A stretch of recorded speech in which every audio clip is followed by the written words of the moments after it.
remember, Trent, let's behave. Some of these people are new, okay? So just be supportive, but just don't yell at them because they'll be like, Okay. You guys ready for your next comedian? Put your hands together, keep it going for Mr. Ed Ward, everybody!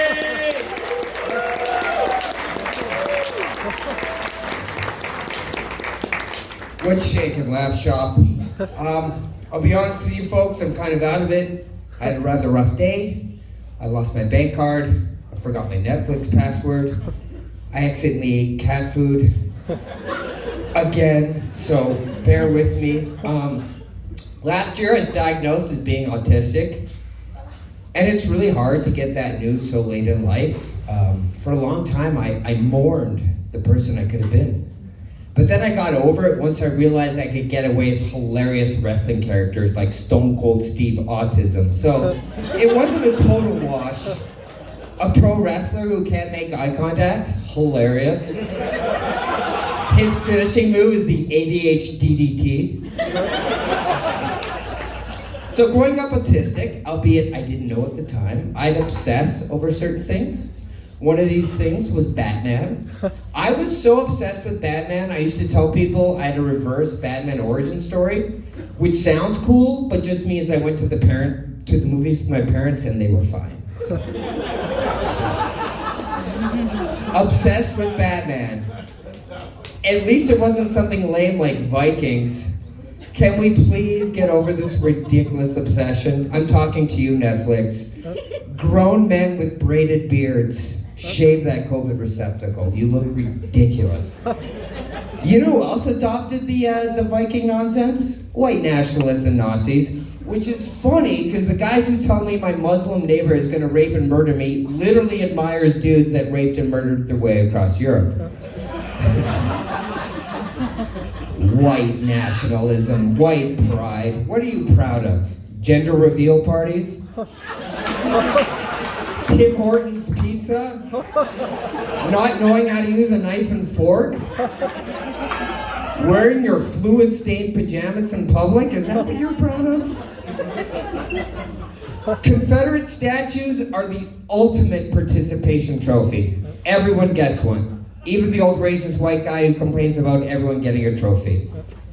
All right, enough of this divisive crap. Do you guys think Jesus would have fared better during the crucifixion if he had practiced CrossFit? I think that works on a few levels because he's on a cross, but then there's the endurance of the CrossFit. Now that we're on the subject of religion, I recently converted to Islam. None of my prayers are being answered. It turns out I have a terrible sense of direction. That's a Mecca joke for all you theologians in the audience. I like to go to IKEA to watch couples fight. I do. There's nothing more satisfying than seeing a relationship disintegrate over a lacquer shelving unit.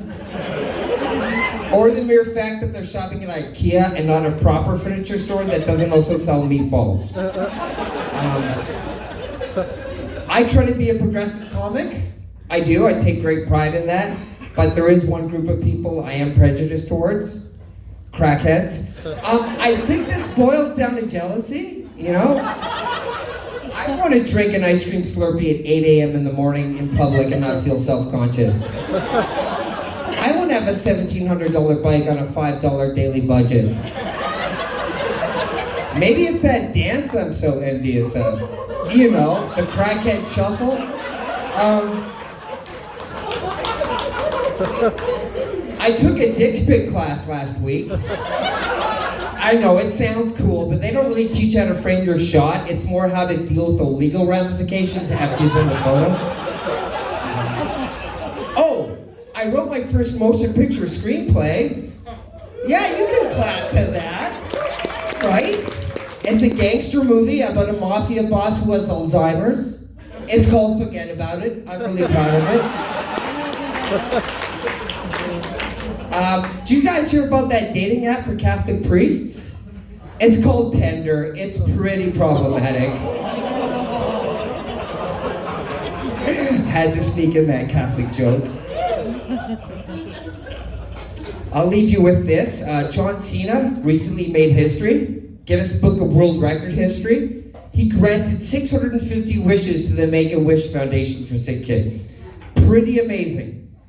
At the same time, 650 kids died shortly after meeting John Cena. It's a tad suspicious. All right, Dead Kid seems like a great place to end this. Thanks a lot, Laugh Shot. You've been fantastic.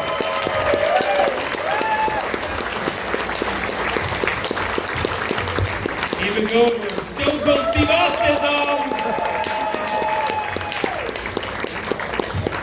That was a lovely ride.